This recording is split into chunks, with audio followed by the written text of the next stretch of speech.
Andrea Bonetto, capitano del Charis Muzzane, arrivano i 3 punti, basta la rete di Benomio, insomma, vista dal campo, come analizzare questa partita?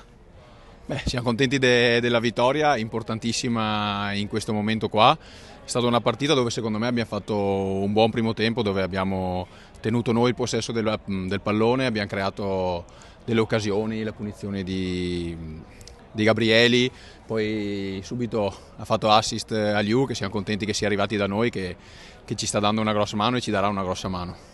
Sembra però piovere sul bagnato dopo 10 minuti. Glamo Canin, dai primi accertamenti, insomma, sembra un infortunio serio, è davvero sfortuna questa. Sì, sì, è sfortuna e non so neanche cosa dirti, perché veramente penso che a me personalmente non è mai capitata una situazione del genere, però dai, speriamo che sia meno grave del previsto e dobbiamo continuare a lavorare quelli che siamo e aspettare che rientrino i compagni che ci daranno una grossa mano.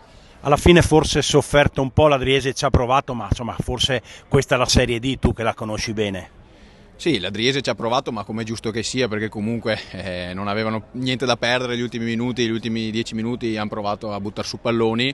Penso che abbiamo retto bene, abbiamo rischiato anche qualche occasione in qualche situazione, però dai, abbiamo retto bene, l'importante erano i 3 punti, li abbiamo ottenuti e quindi bene così.